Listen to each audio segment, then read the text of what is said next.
The battle for roster spots is getting tight, particularly in the outfield, where one player continues to make his claim for a spot on the opening day roster. This is Locked On Cardinals.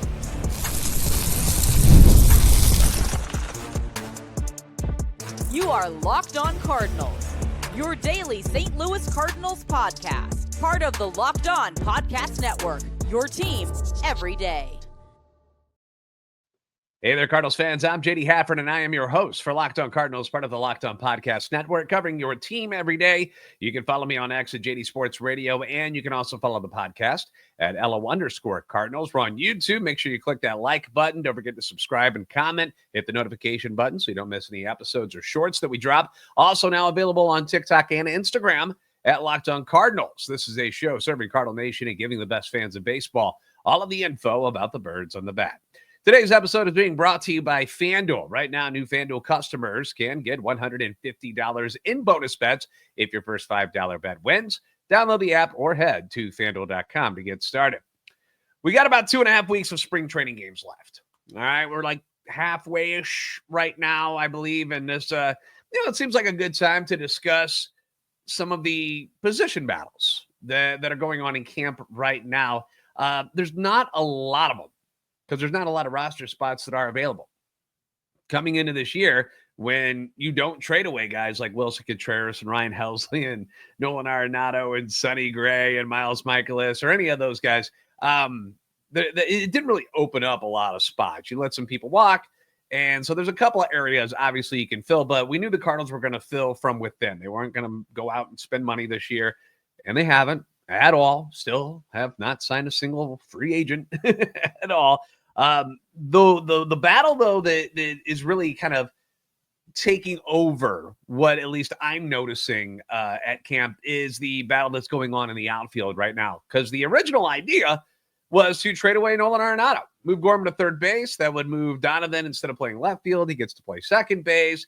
And then you would have an outfield of Lars Nootbaar in left field, Michael Ciani in center field, and Jordan Walker in right field. I think that was kind of the blueprint of what they were shooting for. But because the Nato deal never happened, you've still got Nolan Gorman stuck over at second base. He'll play some third this year, obviously, when Nato needs a day off. It's not like he's not going to. And then you're going to have Donnie in left field most days because you don't want to bench him, and he doesn't hurt you defensively out there in left field. I still believe he's a better second baseman. That is his best spot on the field, but that's not where they need him right now. So now you've got an outfield that is set up to have Donnie in left field, Lars Nootbaar in center field, and Jordan Walker in right field. The idea of having Newton center is to keep his bat in the lineup. Where did the Cardinals suck last year? Offense. Couldn't generate enough offense to win enough ball games. Newt is the best option for offense of the current veteran guys that are on the roster. So they want to keep his bat in the lineup. We know that he is not the best defensive center fielder. He doesn't hurt you in the corners or anything like that, but in center field, it's not his best spot to be, but that's what they have available. Michael Ciani is a better defensive player. The title for best defensive center fielder on this roster goes to Michael Ciani right now, who was outstanding defensively last season, but as you're well aware of, he is not much of an offensive threat, although he led the club in stolen bases last season with 20, which is an aspect of this team that I think needs to improve greatly. And there's a guy who can help with that. But the team is willing to sacrifice defense for more offense in 2025, and you can't really blame them after watching what this offense did last night and how much it failed last year. The other big piece of the outfield puzzle, and I mean big literally, because he's a massive human being, is Jordan Walker, who is trying to get his career back on track after regressing last season. And it saw him going up and down between Memphis and St. Louis. He never really got comfortable at either spot outside of a week or two here and there. A couple of games, there was that one little stretch right before the Cardinals called him up that he went on a quick tear, and they're like, yeah, bring him up. And they brought him up for a week. They told him it was only going to be a week, is what we heard. And they sent him right back down. But thanks to this crappy sprinkler head in the outfield, Walker is now going to be out for at least a week, but the good news was there was no structural damage in that knee, so should be back sooner rather than later. They're not expecting any long-term effects from this, but it's going to put him behind, obviously. He's going to be down for a week, and then he's going to have to ramp it back up.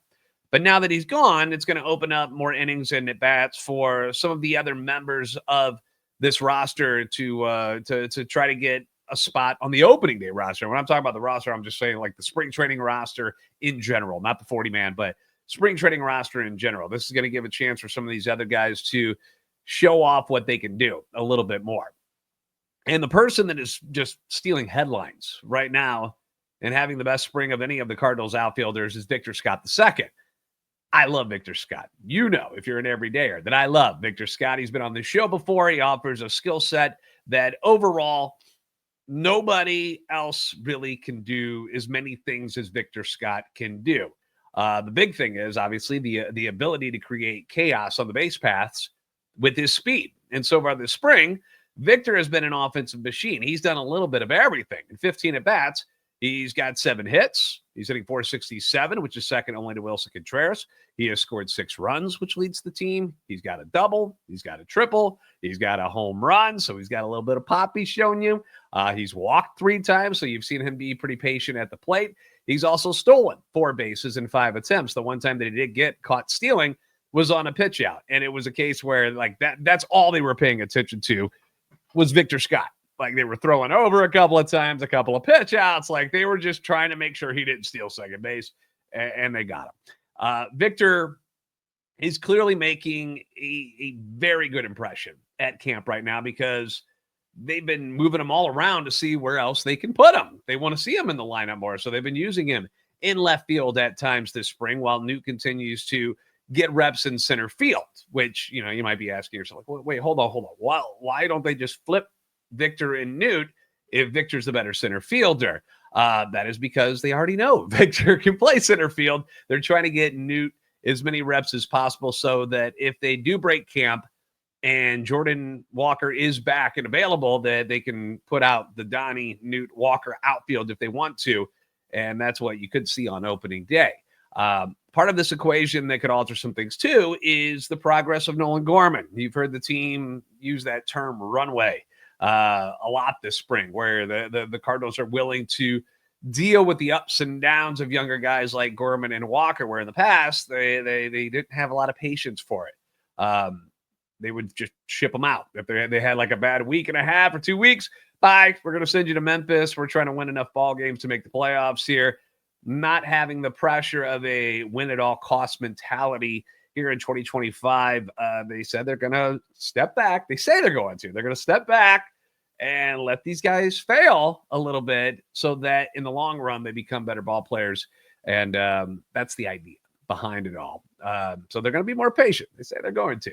But if Gorman is still at a loss, you know, if he's still just as bad as he has looked so far this spring, although recently he's taken some better at bats, got a couple of hits. But if he's like still, you know, can't seem to figure it out, can't seem to put the ball in play, then I don't know how you could automatically give him a starting spot when another young player like Victor Scott is doing all the great things that he is doing. You know, I don't know how you can just say, well, you're not going to get in the lineup because, you know, he just has to be in the lineup at all costs. I don't know why that has to be that way. But you know the Cardinals as well as I do, where they, like, if they say they're going to put Gorman out there and let him you know, hit or die trying, perhaps that's what they're going to do no matter what. Now, Victor is no offense to Ryan Vilade, but he's not Ryan Vilade as far as like what he is in this organization. You know, he's someone who genuinely could play a very big role for this team, not only this year, but obviously in the future moving forward. If Camp ended today, how can you not have Victor Scott II on this team over some of these other guys? The argument to keep Victor in AAA is the numbers crunch, right? That's really what it boils down to. The number of left-handed hitters they've already got, which is plenty. And then, of course, most importantly, it's just playing time in general. If Walker comes out of this knee thing fine and he's ready to go, And Gorman is starting to get his crap together and is your starting second baseman, which I suspect he will be, no matter how many times he strikes out. I think they're gonna roll with him. Then that means Victor would just be a bench guy. And for me, I'd rather see Victor Scott playing every day at Memphis than rotting on the bench 4 or 5 days a week. If Michael Ciani is that guy, they can offer you the speed and defense as a bench guy. I'm kind of cool with that. That's fine. I feel that that's his best role, actually. If on a really good roster, I think Michael Ciani is a 4 or 5 guy. He shouldn't be a starting center fielder just because the offensive side has never come around as a major leaguer. Defensively, great. And we love the guy for it. But I need something offensively, and you just haven't seen enough of it. So I feel that's his best role anyway, is to be one of those 4th or 5th outfielders for this team. I don't want Victor Scott relegated to that.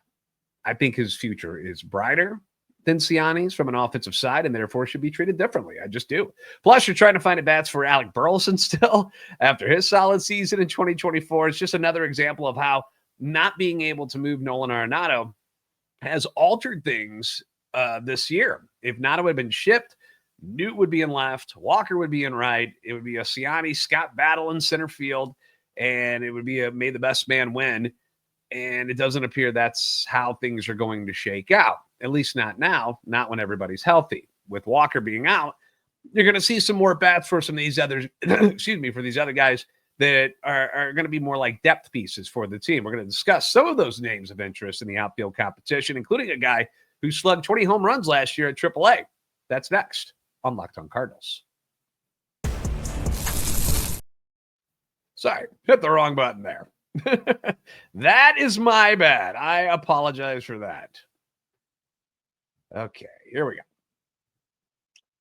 When the game tips off, the NBA action is just getting started, and there's no better place to get in on it than FanDuel, America's #1 sports book. Now, with FanDuel, you can place live bets throughout the game, so even if you miss the opening tip-off or you want to bet on fourth quarter comebacks, you can stay in the action with FanDuel. And if you're looking for a bigger payout, you should combine your live bets into a same-game parlay. It's a whole lot of fun. Makes things a little more difficult, but it's a lot of fun. FanDuel makes NBA games more entertaining and more intriguing with all the different ways that you can win. And when you already like watching certain players and you can win on top of that, that's double your pleasure, double your fun right there. Lakers are on fire right now. They've won 8 in a row with LeBron and Luka leading the way. The Cavaliers who saw this coming? Now, the Cleveland Cavaliers, now winners of 12 straight, have already clinched a playoff berth on in the beginning of this week of March. March 7th, they've already clinched. 52-10 on the year. Oklahoma City Thunder right behind them at 51-11. They've won 5 straight. Golden State and Milwaukee, they're on the rise. Plus, the app is easy to use. And when you win, you get paid instantly. Just like that. It's quick. Right now, new FanDuel customers can get $150 in bonus bets if your first $5 bet wins. All you need to do is visit FanDuel.com to join today. That's FanDuel.com for your shot at $150 in bonus bets. Make every moment more with FanDuel, the official sports betting partner of the NBA.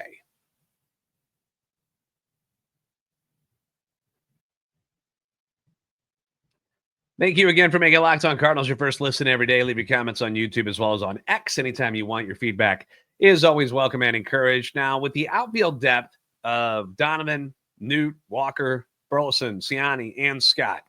So you got 6 guys already. It doesn't leave a lot of room for other guys looking for roster spots, but I do want to show some love to Matt Koperniak, who's, he's putting up a fight to be on this team. Has opened up some eyes this spring so far. The 27-year-old is hitting .313. Let me get you a picture of Matt. There he is. .313 so far this spring. He's got a dinger, 3 ribbies, and a stolen base. Honestly, Matt Koperniak's biggest problem is himself. And it's the fact that he is a left-handed bat, which the Cardinals have a ton of that play outfield. If he could hit right-handed, he's probably on this team, to be honest with you. It would increase his chances a hell of a lot more. I can tell you that much. But he is currently on the outside looking in right now, despite this good start, because of the fact that they've already got a bunch of left-handed guys who can play outfield. That's something they really don't need whatsoever. The need for a right-handed bat that can play the outfield has led to the Cardinals toying with Jose Fermin and Jose Barrero, also playing some outfield as well as infield, because they're normally infielders. Barrero has played outfield before. Fermin, they're trying to see if they can get by with him in the outfield. We know the Cardinals love to have versatile guys like that. They had a great one in Tommy Edman, and we all know how that story went last year, but it's why they brought in a guy like Michael Hellman from the Minnesota Twins, because he can do both. He's an athletic guy, right-handed, who offers them depth at both infield and outfield. Why try to put more guys if you got one guy who can do multiple things for you? That makes a whole lot more sense and leaves you more options for what you want to do with the rest of your bench, as well as what you want to do with your pitching staff. Unfortunately for Hellman, we haven't seen anything from him yet this spring. I've got as many hits as Michael Hellman does, which is 0. Big Mayo, his nickname. Hellman Mayonnaise, get it? 0 hits this spring and 10 at-bats with 4 strikeouts. So not great. Jose Fermin is a guy who last year had solid numbers at AAA Memphis. Hit .311, 8 home runs, 27 ribbies, 18 stolen bases. Did that in just 240 plate appearances. You love that. He's going to be 26 at the end of the month. So it's not like he's this young prospect who's got to play every day. This is a guy that just screams depth piece. So you can see why they're seeing, well, we know you can play some infield. Do you think you can help us in the outfield? Is that something you're capable of? That's why that has some appeal to the Cardinals as a bench guy. In his career, has not been a great offensive guy.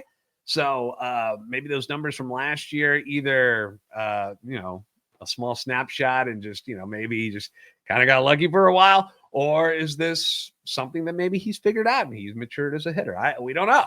I don't think the Cardinals know yet, but certainly a guy to keep your eye on as far as depth pieces go. Jose Barrero is very intriguing considering how highly he was thought of in the Reds organization just a couple of seasons ago, where some people had him like as a top 100 prospect, and it just didn't work out. And I'm going to put a picture of him up here for my YouTube guys. There he is. 6'4", 211 pounds. He's going to be 27 next month. Again, so it's not some young prospect that needs to play every day. He looks the part, that's for sure. Body-wise, the dude's a specimen. Looks like a professional athlete, just the size and the muscle mass. And he looks like he just screams, I am a stud athlete. 2023, not that long ago, hit .258 with 19 home runs and 57 RBIs and had 20 stolen bases in just 334 plate appearances in the Reds organization at AAA. Didn't work out for him. Things weren't happening for him at the major league level with the Reds. He moves on to Texas in their organization last year, and in an injury-plagued season, hits just 188 in 188 plate appearances, and that was it. Cardinals pick him up as a free agent. He's had 11 at-bats this spring. He's 3 for 11 with 2 dingers and 5 RBIs. He's played mostly shortstop in his career, but he can play center field as well, which is very intriguing. Very so you're going to know the athlete to do both of those. That's pretty good. So you figure, hey, left field, right field probably wouldn't be too difficult. Probably can play second and third if you needed him to as well. He's right-handed. He's cheap. But he's never found a whole lot of success at the major league level, hence why he was available. Maybe a late bloomer. Maybe the Cardinals strike gold or something. It would be nice to be able to strike gold with somebody they just picked up, kind of like they did with Ryan Fernandez last year as a pitcher. But it'd be nice to see if this Jose Barrero thing would work out for them. But he's certainly somebody I'm keeping an eye on. Cards are stacked against him, obviously. But so far this spring, I think he's opened up some eyes too, and people are kind of like, well, I don't know, man.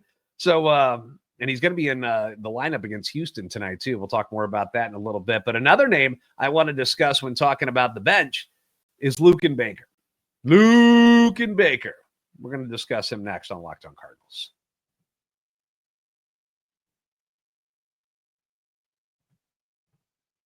Thank you for making Locked On Cardinals your first listen today. For your second listen, find Locked On MLB with our baseball guru, Sully, hosting with a daily blend of humor and baseball. Keeps you updated on all the teams during spring training. You can find Locked On MLB on YouTube or wherever you listen to your podcasts. All right, Luken Baker, man, he's done enough, man. He's done all he can at AAA Memphis. He does not want to go back there, that's for sure.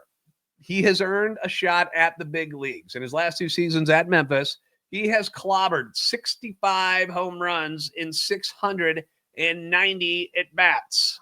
I will do the math for you. That is a home run every 10.6 at-bats, which would tie him with what Mark McGwire averaged over his career. Big Mac, which just so happens to be the major league record for home run at-bat ratio in a career. 10.6 for Mark McGwire. Second is Aaron Judge at 11.3, Babe Ruth, then Bonds, and then Jim Tomei. Okay? That is where he is as a AAA hitter. 65 in 690 at-bats. He has got nothing left to prove there. What he hasn't been able to prove yet is whether or not he can hit major league pitching consistently. Many people call him a 4A player. If you're not familiar with the term, that means it's a guy who is better than the AAA level. He's mastered that, but not quite a full-time major league hitter. They call him 4A guys. And in his defense, he has not had a lot of major league at-bats yet. Only 126 over 2 seasons to his name, and he hasn't done a whole lot with those at-bats. He's batted 198. 4 home runs, 20 RBIs. Turns 28 on Monday.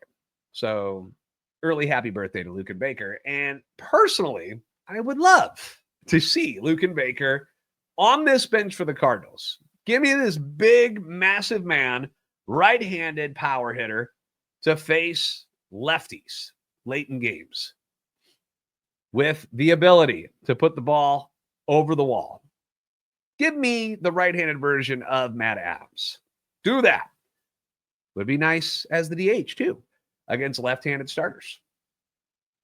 You'd have righty-wise Wynn, Willie, Nato, Walker, Herrera, Baker, and then you got Donnie Newton-Gorman on your left side. Or if you need to sprinkle in a Ciani or a Victor Sky, you've got them, too. But the point is, Wynn, Willie, Nato, Walker, Herrera, Baker. Not bad. 6 solid right-handed hitters in your lineup. The real issue for Luken Baker is he can only play first base and DH. He's not versatile enough to help them in other areas. You've got Wilson Contreras, who's moved to first base, which is obviously a big deal. He's having a heck of a spring so far. You've got Alec Burleson, who can play first base, DH, and do outfield from the left-handed side, which is a bonus for him. And if you count the position players at this point, you've got your 2 catchers in Herrera and Pajes. Nato, Wynn, Gorman, Contreras on the infield. There's 4, so that gives you 6 total. Donnie, Newt, Walker, Burleson, Ciani. I'm just putting Ciani in there just because he was on the team last year. There's 5 outfielders. That gives you 11 position players, which leaves you 2 more spots to make 13, which is what normally teams are at. You need a backup infielder. Luken Baker can't play infield except for first base, so preferably somebody who's really good, who can pull off shortstop. So you're not going to have Brennan Donovan doing it. He's more of a second and a third guy. He's not really the athletic type for shortstop. So you want to keep somebody like like a Thomas Ajayci or a Fermin, Barrero, or Hellman. Then you'd want someone who can play the outfield as another backup, which is why Fermin and Barrero and Hellman make even more sense because they can do both. Make more sense than Ajayci, who's also caught in this numbers crunch and might be better served just by playing at Memphis every day. I think I'm the same boat as with Victor Scott. If he's just going to be a bench guy, you're not going to see him out there much. Might as well let him play every day at AAA Memphis, right?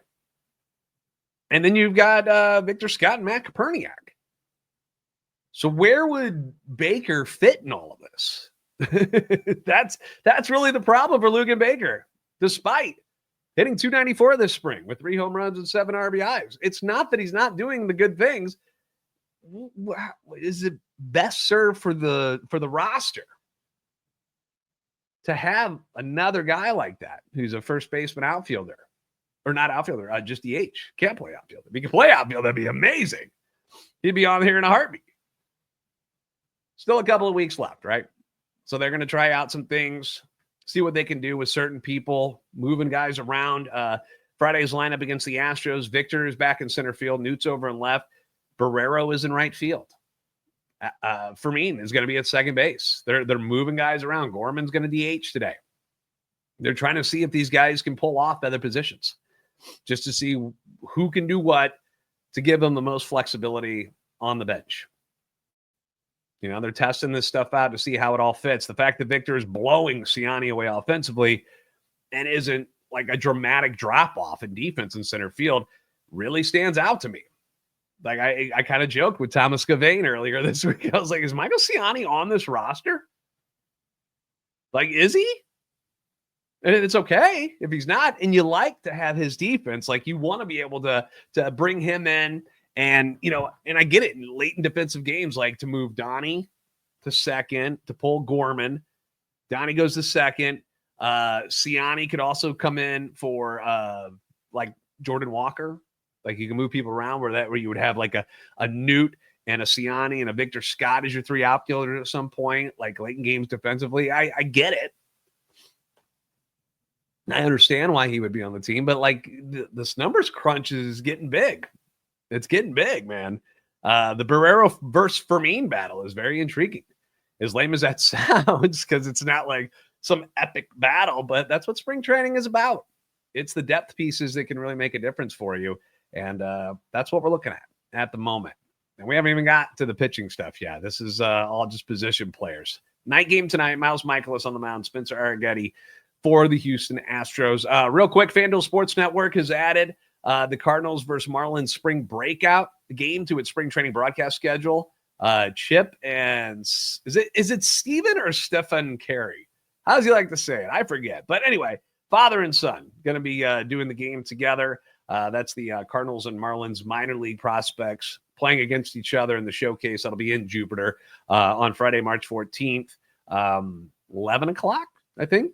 St. Louis time is when it starts, but you're going to see, you know, J.J. Weatherholt and JC, Jimmy Crooks, their top catching prospect will be in that one. Quinn Matthews is set to pitch. Cooper Jerpy, Zach Showalter, among others, will all be taking part in it. So just kind of keep that on your radar for next week. Thank you for making Locked On Cardinals your first listen every day. Do me a solid. Give us a follow on X at @LO_Cardinals and the JD Sports Radio.